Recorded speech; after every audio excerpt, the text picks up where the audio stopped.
Chapter 5 Diagon Alley. Harry woke early the next morning. Although he could tell it was daylight, he kept his eyes shut tight. It was a dream, he told himself firmly.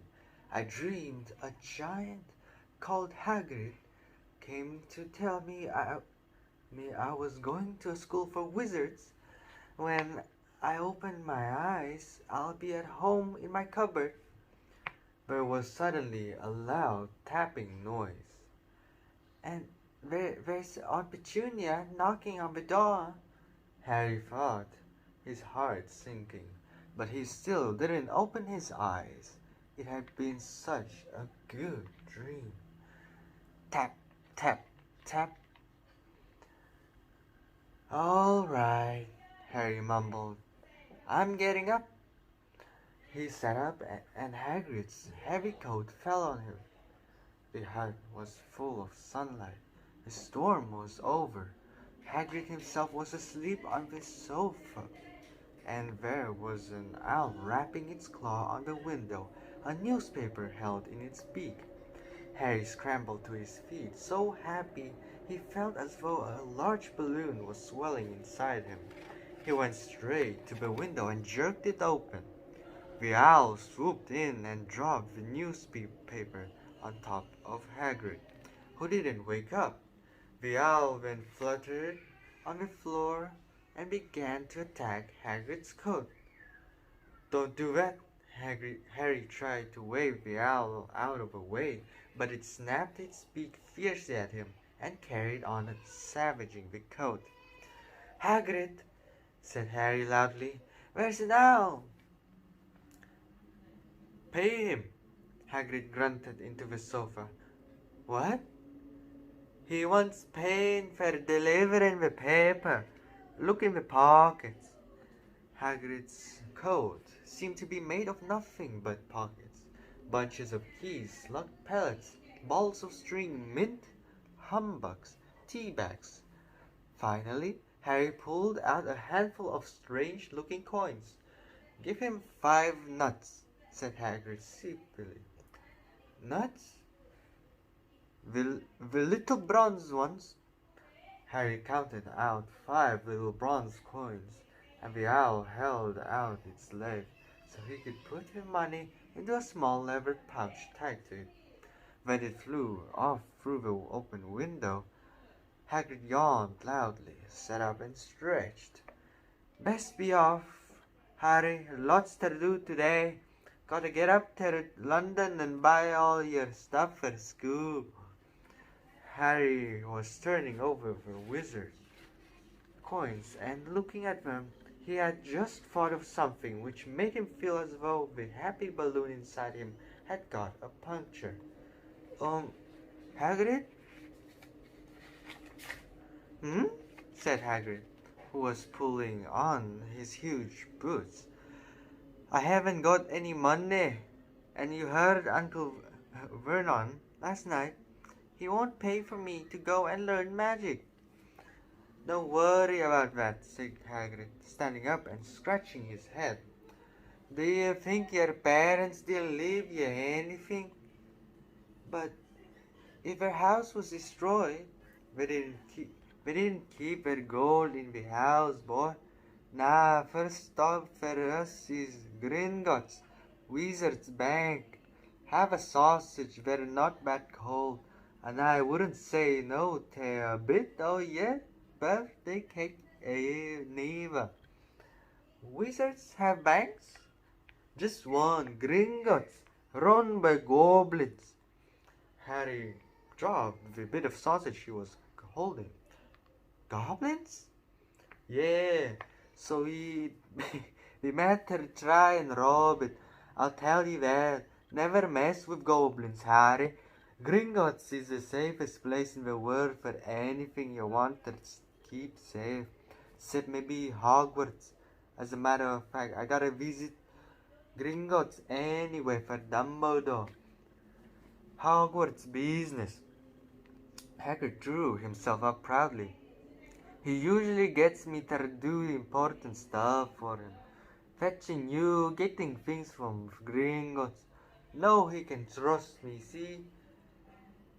Got everything? Come on, man. Harry followed Hagrid onto the rock. The sky was quite clear now, and the sea gleamed in the sunlight. The boat Uncle Vernon had hired was still there, with a lot of water in the bottom after the storm. How did you get here? Harry looked, looking around for another boat. Flew, said Hagrid.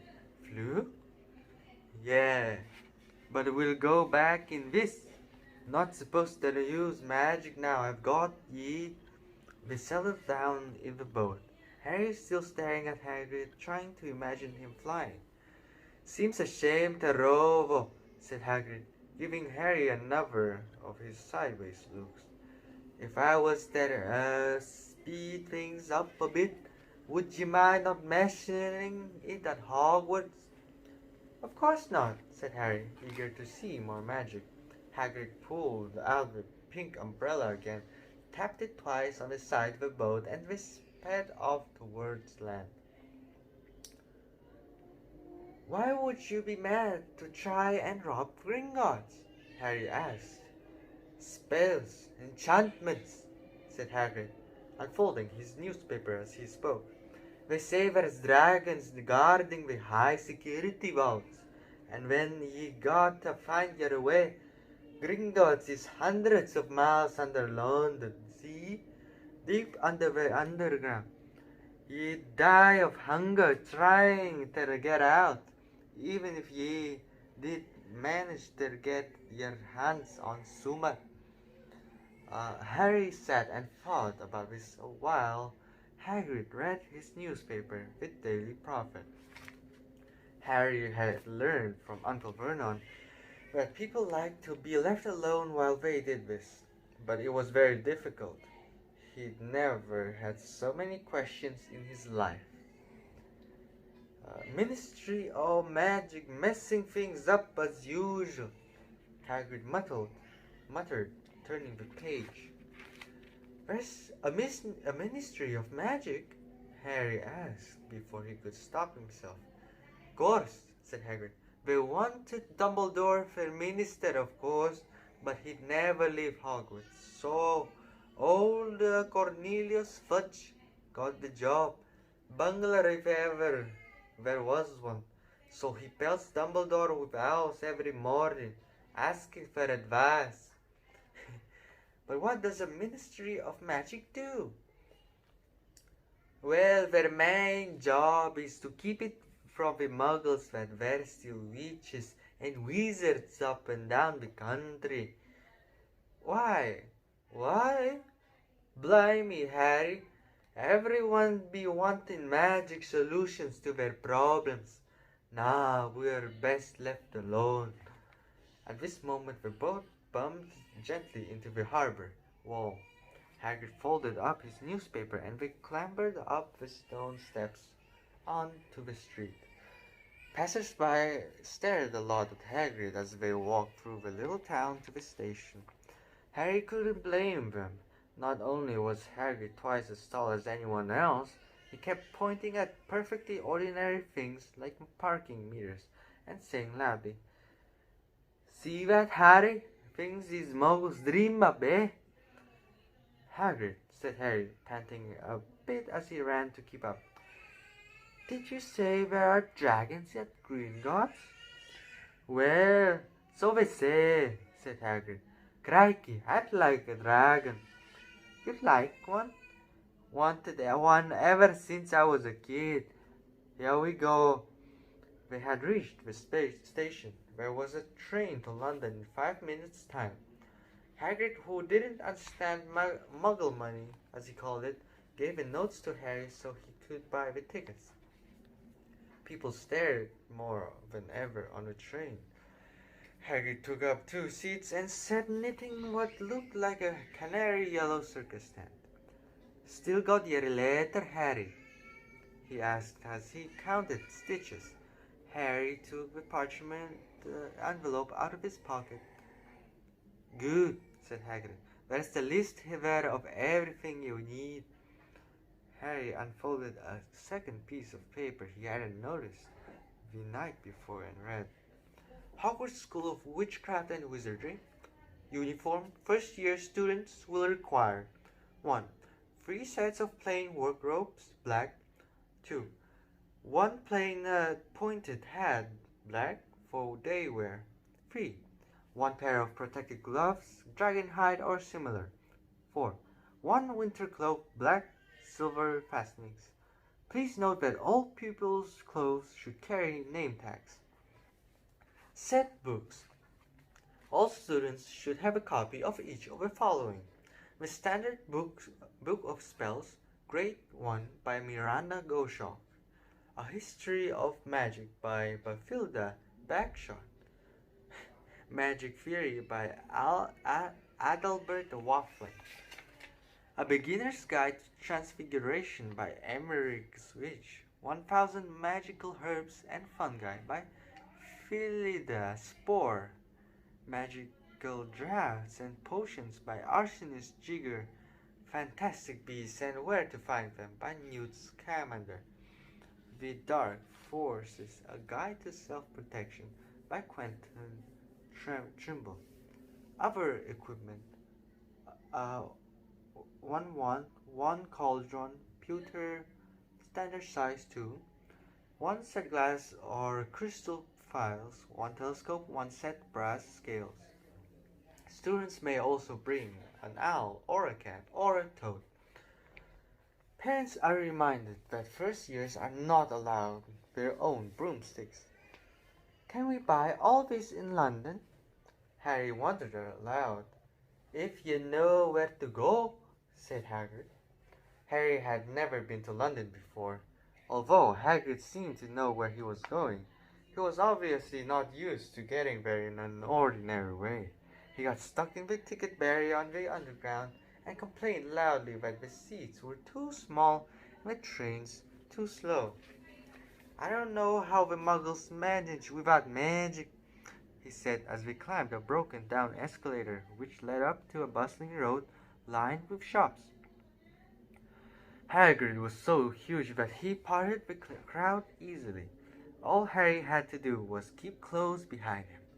They passed bookshops and music stores, hamburger bars and cinemas, but nowhere that looked as if it could sell you a magic wand. This was just an ordinary street full of ordinary people. Could there really be piles of wizard gold buried miles beneath them? Were there really shops that sold spell books and broomsticks? Might this not all be some huge joke that the Dursleys had cooked up? If Harry hadn't known that the Dursleys had no sense of humor, he might have thought so.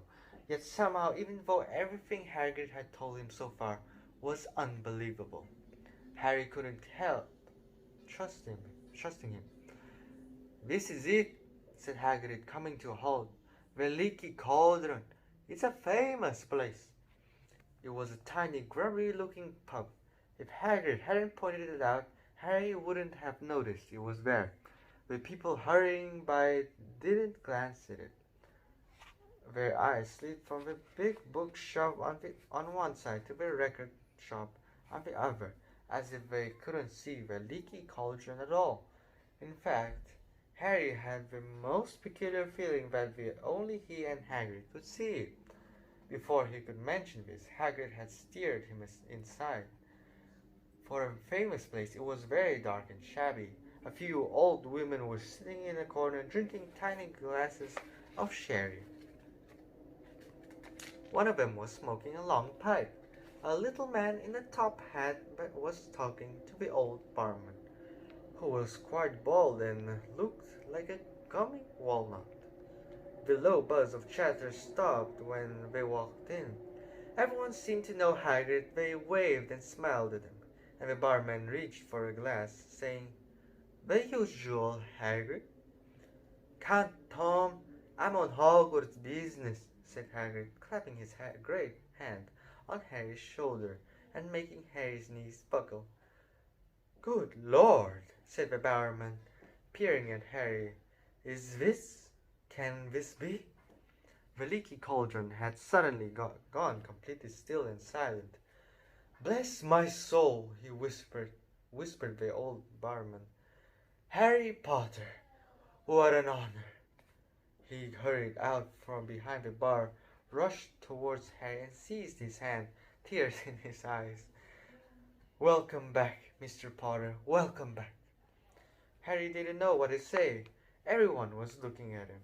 The old woman with the pipe was puffing on it without realizing it had gone out. Hagrid was beaming. Then there was a great scraping of chairs, and next moment Harry found himself shaking hands with everyone in the leaky cauldron. "Doris Crockford, Mr. Potter, can't believe I'm meeting you at last."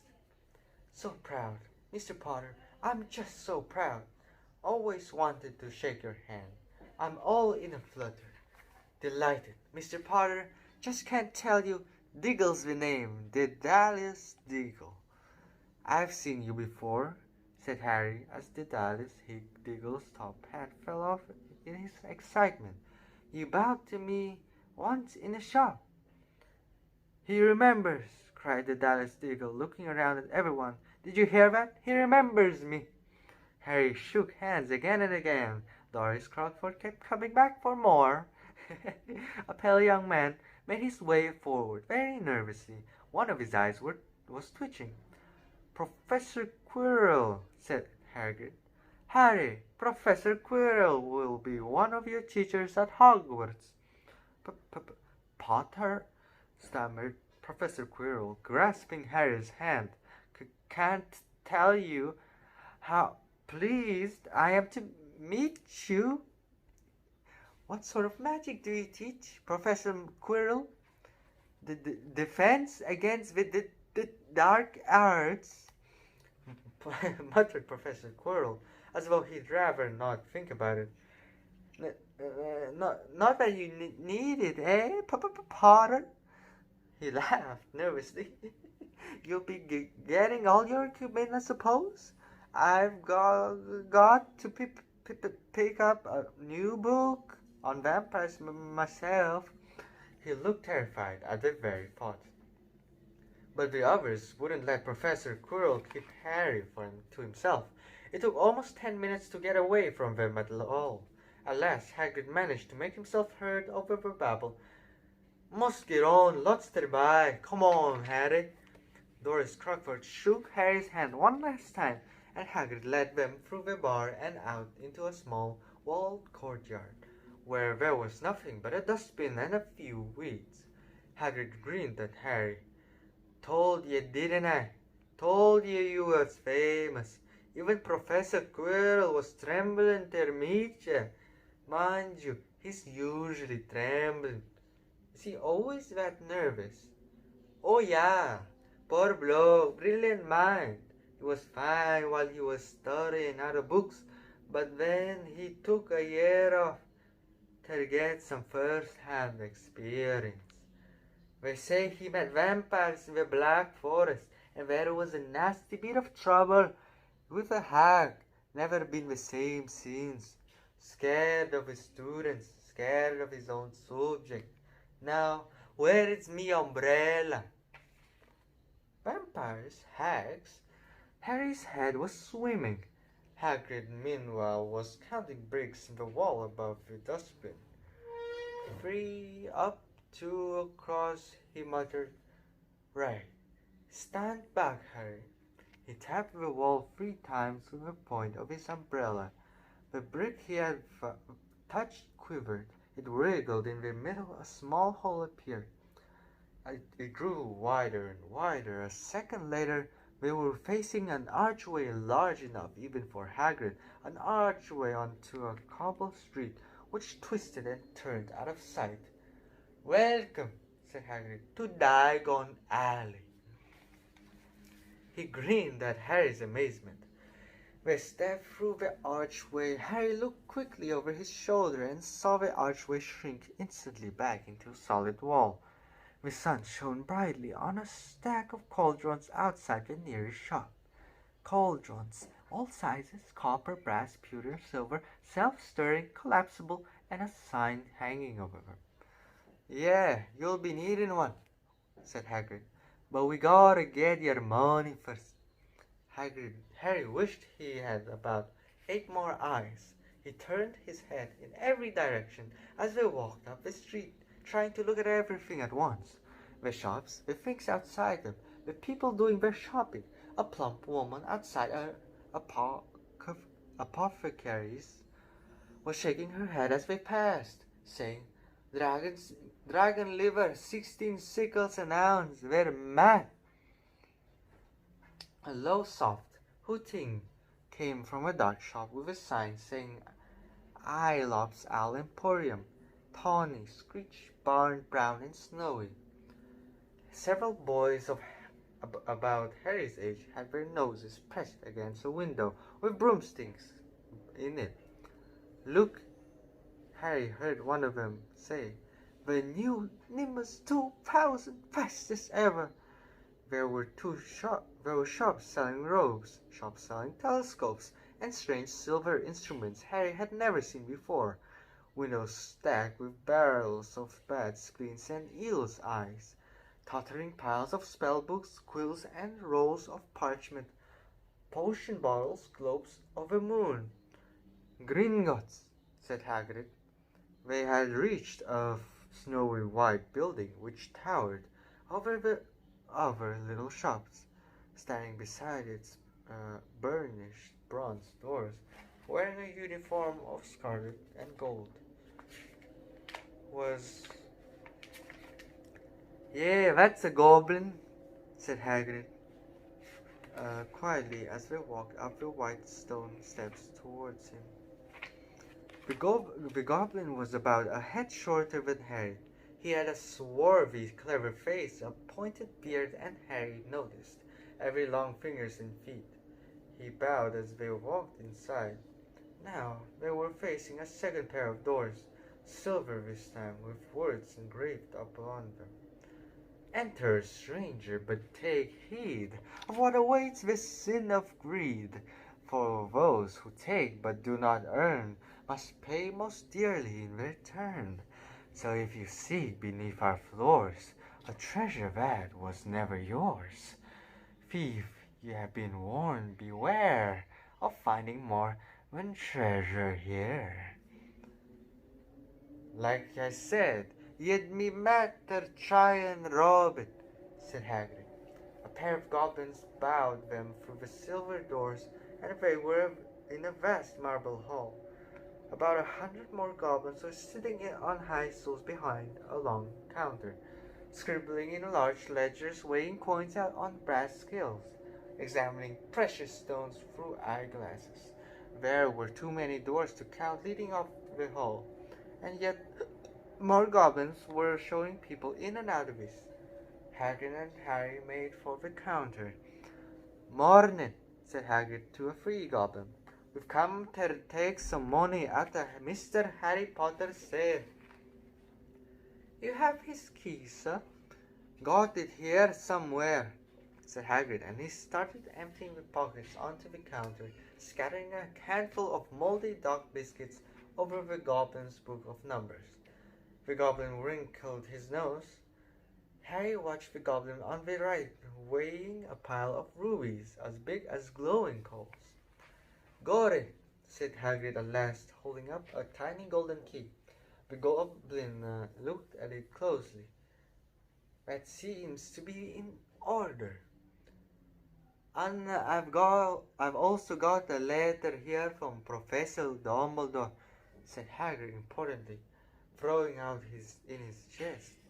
"It's about the you-know-what involved 713. The goblin read the letter carefully. "Very well," he said, handing it back to Hagrid. "I will have someone take you both to the vaults. Griphook." Griphook was yet another goblin. Once Hagrid had crammed all the dog biscuits back inside his pockets. He and Harry followed Griphook towards one of the doors leading off the hall. "What's the you-know-what involved 713? Harry asked. "Can't tell you that," said Hagrid mysteriously. Very secret. Hogwarts business. Dumbledore's trusted me. More than my job's worth, telling you. That grip hook held the door open for them. Harry, who had expected more marble, was surprised. They were in a narrow stone passageway, lit with flaming torches. It sloped steeply downwards, and there were little railway tracks on the floor. Griphook whistled, and a small cart came hurtling up the tracks towards them. We climbed in, Hagrid, with some difficulty, and were off. At first they were just hurtled through a maze of twisting passages. Harry tried to remember left, right, middle fork, right, left, but it was impossible. The rattling cart seemed to know its own way, because Griphook wasn't steering. Harry's eyes stung as the cold air rushed past them, but he kept them wide open. Once, he thought, he saw a burst of fire at the end of a passage, and twisted around to see if it was a dragon. But too late. We plunged even deeper, passing an underground lake where huge stalactites and stalagmites grew from the ceiling floor. I never know, Harry called to Hagrid over the noise of a cart. What's the difference between a stalagmite and a stalactite? Stalagmites got an M in it, said Hagrid. And don't ask me questions, just know. I think I'm gonna be sick. It did look very green, and when the cart stopped at last, beside a small door in the passage wall, Hagrid got out and had to lean against the wall to stop his knees trembling. Griphook unlocked the door. A lot of green smoke came billowing out, and as it cleared, Harry gasped. Inside there were moons of gold coins, columns of silver, heaps of little bronze nuts. All yours, smiled Hagrid. All Harry's. It was incredible. The Dursleys couldn't have known about this, or they'd have had it from him faster than blinking. How often had they complained how much Harry cost them to keep, and all the time there had been a small fortune belonging to him, buried deep under London. Hagrid helped Harry pile some of it into a bag. The gold ones are galleons, he explained. 17 silver sickles to a galleon and 29 nuts to a sickle. It's easy enough. Right, that should be enough for a couple of terms. We'll keep the rest safe for you. He turned to Griphook. Vault 713 now, please, and can we go more slowly? One speed only, said Griphook. They were going even deeper now and gathering speed. The air became colder and colder as they hurtled around tight corners. They went rattling over an underground ravine, and Harry leaned over the side to try and see what was down at the dark bottom, but Hagrid groaned and pulled him back by the scruff of his neck. Vault 713 had no keyhole. Stand back, said Griphook, importantly. He stroked the door gently with one of his long fingers, and it simply melted away. If anyone but a Gringotts goblin tried that, they'd be sucked through the door and trapped in there, said Griphook. How often do you check to see if anyone's inside? Harry asked. About once in every 10 years, said Griphook with a rather nasty grin. Something really extraordinary had to be inside this top security vault. Harry was sure of it, and he leaned forward eagerly, expecting to see fabulous jewels at the very least. But at first he thought it was empty. But he noticed a grubby little package wrapped up in brown paper lying on the floor. Hagrid picked it up and tucked it deep inside his coat. Harry longed to know what it was, but knew better than to ask. Come on, back in this infernal cart, and don't talk to me on the way back. It's best if I keep my mouth shut, said Hagrid. One wild cart ride later, they stood blinking in the sunlight outside Gringotts. Harry didn't know where to run first now that he had a bag full of money. He didn't have to know how many galleons there were to a pound to know that he was holding more money than he'd had in his whole life. More money than even Dudley had ever had. Might as well get your uniform, said Hagrid, nodding towards Madame Malkin's robes for all occasions. Listen, Harry, would you mind if I slipped off for a pick-me-up in the leaky cauldron? I hate them Gringotts carts. He did still look a bit sick, so Harry entered Madame Malkin's shop alone, feeling nervous. Madame Malkin was a squat, smiling witch dressed all in mauve. Hogwarts, dear, she said, when Harry started to speak. Got the lot here. Another young man being fitted up just now, in fact. In the back of the shop, a boy with a pale, pointed face was standing on a footstool, while a second witch pinned up his long black robes. Madame Malkin stood Harry on a stool next to him, slipped a long rope over his head, and began to pin it to the right length. "Hullo!" said the boy. "Hogwarts too?" "Yes," said Hagrid. "My father's next door, buying my books, and mother's up the street, looking at once," said the boy. He had a bored, drawling voice. "Then I'm going to drag them off to look at racing brooms. I don't see why first years can't have their own. I think I'll bully father into getting me one, and I'll smuggle it in somehow." Harry was strongly reminded of Dudley. "Have you got your own broom?" the boy went on. "No," said Harry. "Play Quidditch at all?" "No," Harry said again, wondering what on earth Quidditch could be. "I do.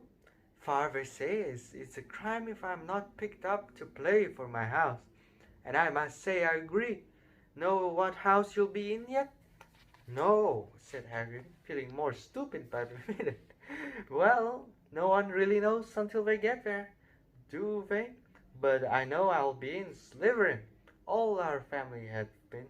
Imagine being in Hufflepuff. I think I'd leave, wouldn't you?" Said Harry, wishing he could say something a bit more interesting. "I say, look at that man," said the boy suddenly, nodding towards the front window. Harry was standing there, grinning at Harry and pointing at two large ice creams to show he couldn't come in. "That's Hagrid," said Harry, pleased to know something the boy didn't. "He works at Hogwarts." "Oh," said the boy, "I've heard of him. He's a sort of a servant, isn't he?" "He's the gamekeeper," said Harry. He was liking the boy less and less every second. "Yes, exactly. I heard he's a sort of savage. Lives in a hut in the school grounds, and every now and then he gets drunk, tries to do magic, and ends up setting fire to his bed." "I think he's brilliant," said Harry coldly. "Do you?" said the boy, with a slight sneer. "Why is he with you? Where are your parents?" "They're dead," said Harry shortly. He didn't feel much like going into the matter with his boy. "Oh, sorry," said the other, not sounding sorry at all. "But they were our kind, weren't they? They were a witch and a wizard, if that's what you mean." "I really don't think they should let the other sort in, do you? They're just not the same. They've never been brought up to know our ways. Some of them have never even heard of Hogwarts until they get the letter. Imagine! I think they should keep it in the old wizarding families. What's your surname, anyway?" But before Harry could answer, Madame Malkin said, "What's you done, my dear?" And Harry, not sorry for an excuse to stop talking to a boy, hopped down from the footstool. "Well, I'll see you at Hogwarts, I suppose," said the drawling boy. Harry was rather quiet as he ate the ice cream. Hagrid had bought him chocolate and raspberry with chopped nuts. "What's up?" said Hagrid. "Nothing." Harry lied.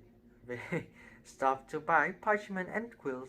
Harry cheered up a bit when he found a bottle of ink that changed color as you wrote.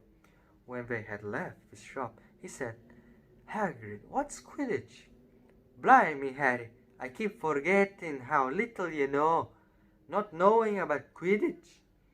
Don't make, don't make me feel worse," said Harry. He told Hagrid about the pale boy in Madame Malkin's. And he said people from Muggle families shouldn't even be allowed in. "You're not from a Muggle family. If he'd known who you were, he's grown up knowing your name if his parents are wizards and folk. You saw him in the leaky cauldron. Anyway, what does he know about it? Some of the best I ever saw were the only ones with magic in them, in a long line of muggles. Look at your mum. Look what she had for a sister. So what is Quidditch? It's our sport, wizard sport. It's like football in the Muggle world. Everyone follows Quidditch, played up in the air on broomsticks, and there's 4 balls. Sorta hard to explain the rules. And what are Slytherin and Hufflepuff? Schoolhouses. There's 4. Everyone says Hufflepuff are a lot of doofers, but I bet I'm in Hufflepuff, said Harry gloomily. Better Hufflepuff than Slytherin, said Hagrid darkly. There's not a single witch or wizard who went bad who wasn't in Slytherin. You know who was one. You know who was at Hogwarts? Years and years ago, said Hagrid.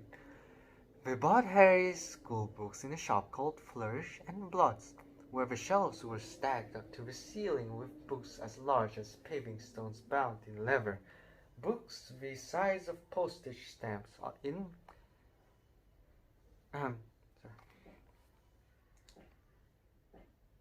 books the size of postage stamps in covers of silk, books full of peculiar symbols, and a few books with nothing in them at all. Even Dudley, who had never read anything, would have been wild to get his hands on some of these. Hagrid almost had to drag Harry away from curses and counter-curses, bewitch your friends, and befuddle your enemies with the latest revenges, hair loss, jelly legs, tongue-tying, and much, much more. By Professor Vindictus Viridian. I was trying to find out how to curse Dudley. I'm not saying that's not a good idea, but you're not to use magic in the Muggle world, except in very special circumstances, said Hagrid. And anyway, you couldn't work any of them curses yet. You'll need a lot more study before you get to that level. Hagrid wouldn't let Harry buy a solid gold cauldron. Either it says pewter on the list, but they got a nice set of scales for weighing potion ingredients and a collapsible brass telescope. Then they visited the apothecary's, which was fascinating enough to make up for its horrible smell, a mixture of bad eggs and rotten cabbages. Barrels of slimy stuff stood on the floor, jars of herbs, dried roots, and bright powder lined the walls. Bundles of feathers, strings of fangs, and snarled claws hung from the ceiling. While Hagrid asked the man behind the counter for a supply of some basic potion ingredients for Harry, Harry himself examined the silver unicorn horns at 21 galleons each, and minuscule, glittery black beetle eyes. 5 nuts a scoop. Outside the apothecary's, Hagrid checked Harry's list again. Just the other one left. Oh yeah, and I still haven't got ye a birthday present. Harry felt himself go red. You don't have to. I know I don't have to. Tell you what, I'll get your animal. Not a toad. Toads went out of fashion years ago. You'd be laughed at. And I don't like cats. They make me sneeze. I'll get you an owl. All the kids want owls. They're that useful. Carry your post and everything. 20 minutes later, they left Ilov's Owl Emporium, which had been dark and full of rusting and flickering, jewel-bright eyes. Harry now carried a large cage which held a beautiful, snowy owl, fast asleep with her head under her wing. He couldn't stop stammering, his thanks sounding just like Professor Quirrell. "Don't mention it," said Hagrid gruffly. Don't expect you've had a lot of presents from them Dursleys. Just Ollivanders left now. Only place for the ones. Ollivanders, and you've got to have the best one. The magic one. This was what Harry had been really looking forward to. The last shop was narrow and shabby, peeling gold letters over the door read Ollivanders, makers of fine wands since 832 BC. A single wand lay on a faded purple cushion in the dusty window. A tinkling bell rang somewhere in the depths of the shop. As I stepped inside, it was a tiny place, empty, except for a single spindly chair which Hagrid sat on to wait. Harry felt as strangely as though he had entered a very strict library. He swallowed a lot of new questions which had just occurred to him, and looked instead at the thousands of narrow boxes piled neatly right up to the ceiling. For some reason the back of his neck prickled. The very dust and silence in here seemed to tingle with some secret magic.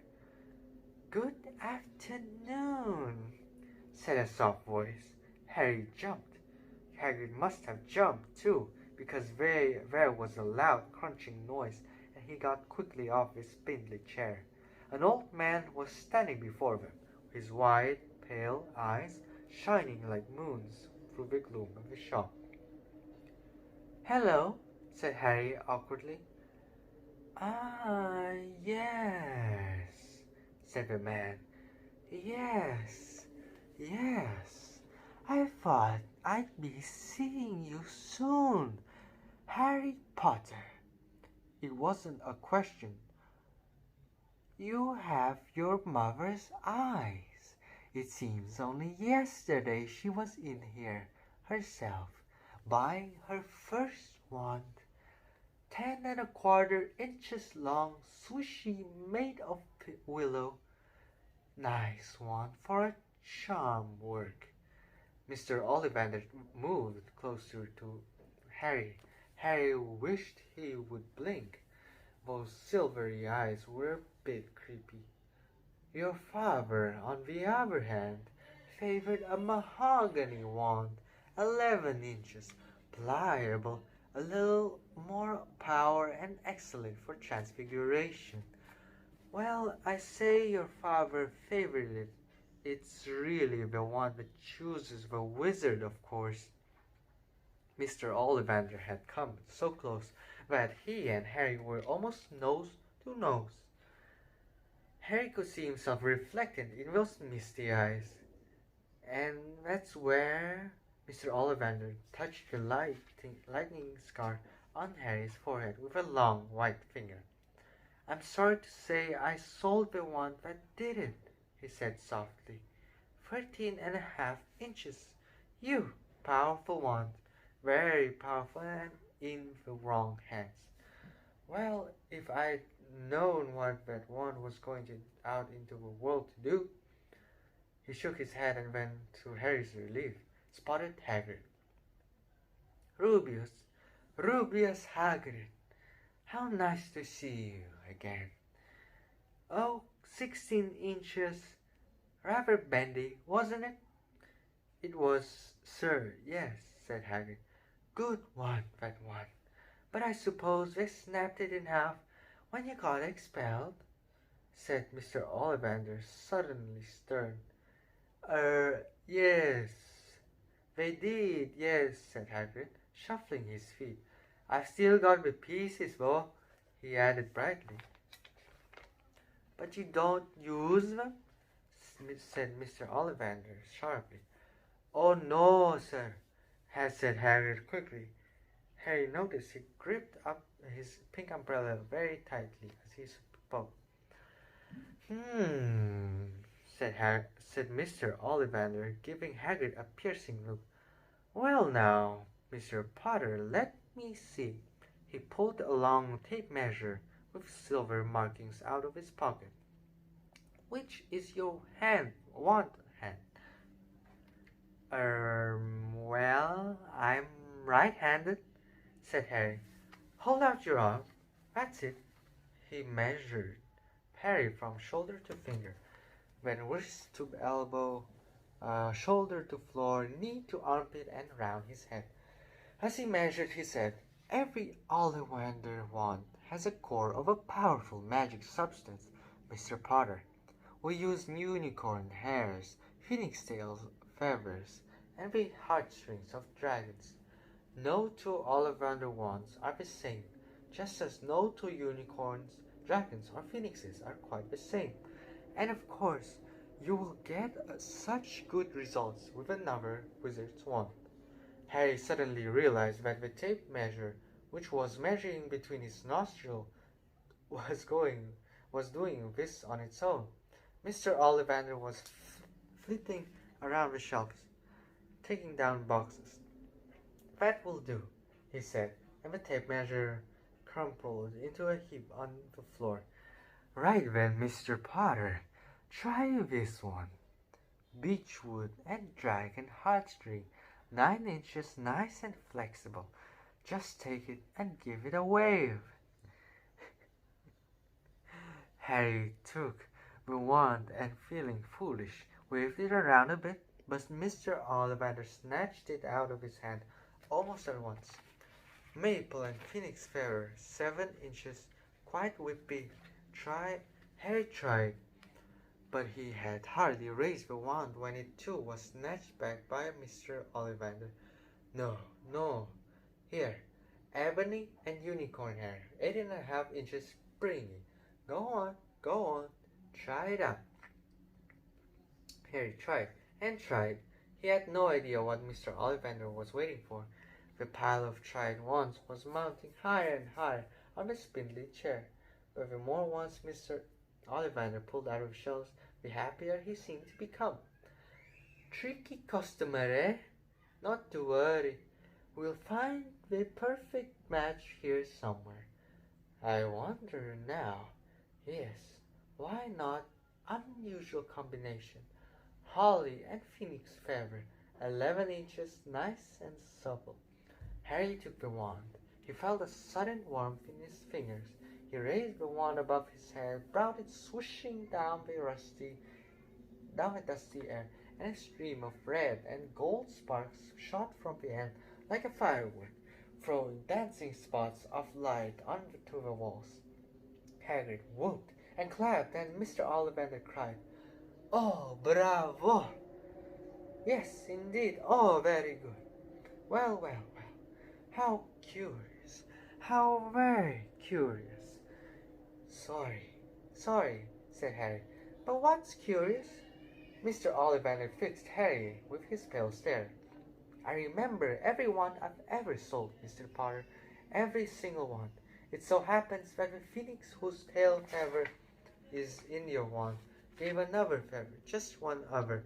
It is very curious indeed that you should be destined for this wand, when its brother gave you that scar.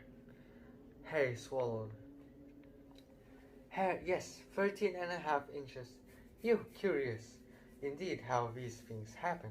The wand chooses the wizard Remember, I think we must expect great things from you, Mr. Potter. After all, he who must not be named did great things. Terrible, yes, but great. Harry shivered. He wasn't sure he liked Mr. Ollivander too much.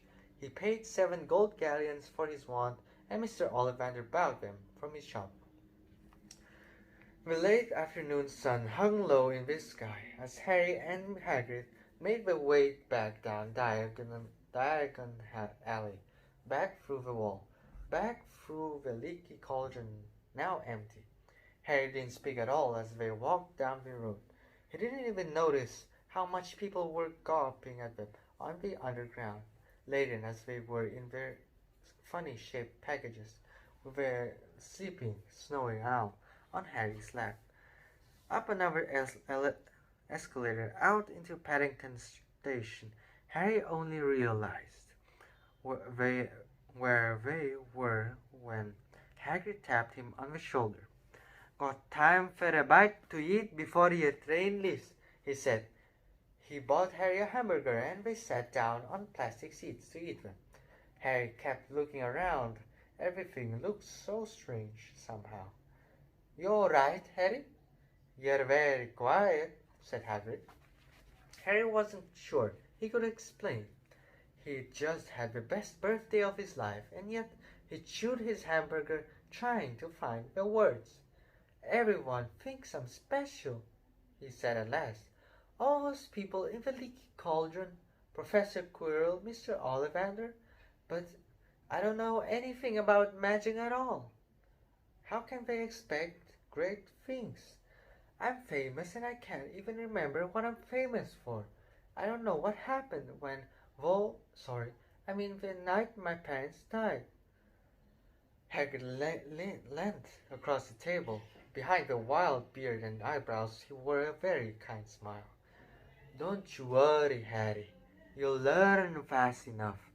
Everyone starts at the beginning at Hogwarts. You'll be just fine. Just be yourself. I know it's hard. You've been singled out, and that's always hard. But you'll have a great time at Hogwarts. I did, still do, as a matter of fact." Hagrid helped Harry onto the tray that would take him back to the Dursleys, then handed him an envelope. "Your ticket for Hogwarts," he said. "1st of September, King's Cross. It's all in your ticket. Any problems with the Dursleys, send me a letter through the owl. She'll know where to find me. See you soon, Harry." The train pulled out of the station. Harry wanted to watch Hagrid until he was out of his sight. He rose in his seat and pressed his nose against the window, but he blinked and Hagrid had gone. The end.